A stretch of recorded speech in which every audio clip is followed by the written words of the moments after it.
Chapter 3 Postage Power to fix rates of inland postage. The central government may, by notification in the official gazette, fix the rates of postage and other sums to be charged in respect of postal articles sent by the inland post under this act, and may make rules as to the scale of weights, terms, and conditions subject to which the rates so fixed shall be charged,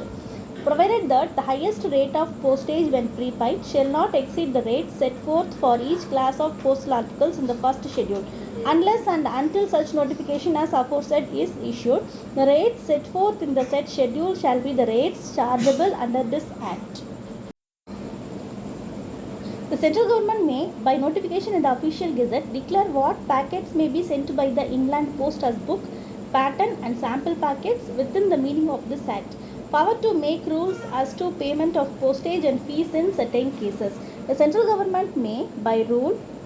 require the prepayment of postage on inland postal articles or any class of inland postal articles, and prescribe the manner in which prepayment shall be made. Prescribe the postage to be charged on inland postal articles when the postage is not prepaid or is insufficiently prepaid. Provide for the redirection of postal articles and the transmission by post of articles so redirected, either free of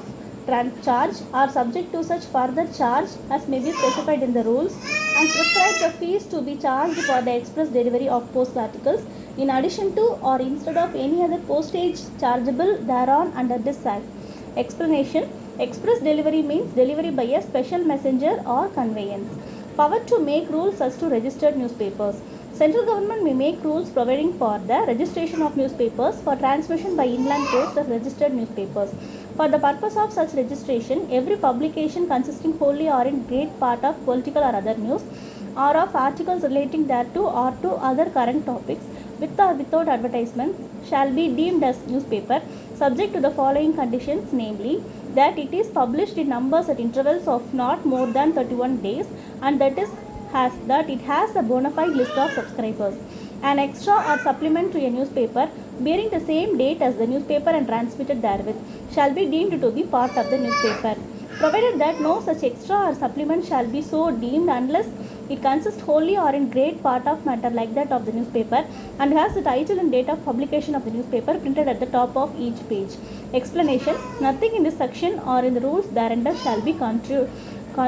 to render it compulsory to send newspapers by the inland post. Power to declare rates of foreign postage. Where arrangements are in force with the United Kingdom or with any British possession or foreign country for the transmission by post of postal articles between India and the United Kingdom or such possession or country, the central government may, in conformity with the provisions of such arrangements, declare what postage rates and other sums shall be charged in respect of such postal articles, and may make rules as to the scale of weight, terms, and conditions subject to which the rates so declared shall be charged. Unless and until such declaration as aforesaid is made, existing rates and regulations shall continue in force. Liability for payment of postage. The addressee of a postal article on which postage or any other sum chargeable under this act is due shall be bound to pay the postage or sum so chargeable on his accepting delivery of the postal article, unless he forthwith returns it unopened, provided that if any such postal articles appears to the satisfaction of the postmaster general to have been maliciously sent for the purpose of annoying the addressee, he may remit the postage. If any postal article on which postage or any other sum chargeable under this act is due is refused or returned as aforesaid, or if the addressee is dead or cannot be found, then the sender shall be bound to pay the postage or sum due thereon under this act. Recovery of postage and other sums due in respect of postal articles. If any person refuses to pay any postage or other sum due from him under this act in respect of any postal article, the sum so due may, on application made by an officer of the post office authorized in this behalf by the written order of the postmaster general, be recovered for the use of the post office from the person so refusing, as if it were a fine imposed under this act by any magistrate having jurisdiction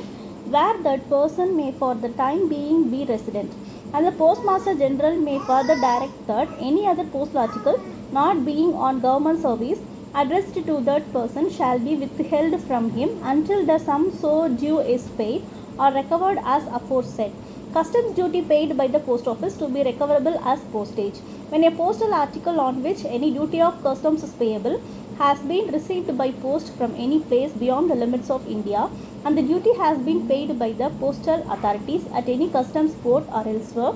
The amount of duty shall be recoverable as if it were postage under this Act. Post Office marks prima facie evidence of certain facts denoted. In every proceeding for the recovery of any postage or other sum alleged to be due under this Act in respect of postal article, the production of the postal article having thereon the official mark of the post office denoting that the article has been refused or that the addressee is dead or cannot be found shall be prima facie evidence of the fact so denoted, and the person from whom the postal articles purports to have come shall, until the contrary is provided, be deemed to be the sender thereof. Official mark to be evidence of amount of postage. The official mark on a postal article denoting that any postage or other sum is due in respect thereof to the Post Office of India or to the Post Office of the United Kingdom or of any British possession of or foreign country shall be prima facie evidence that the sum denotes as aforesaid is so due.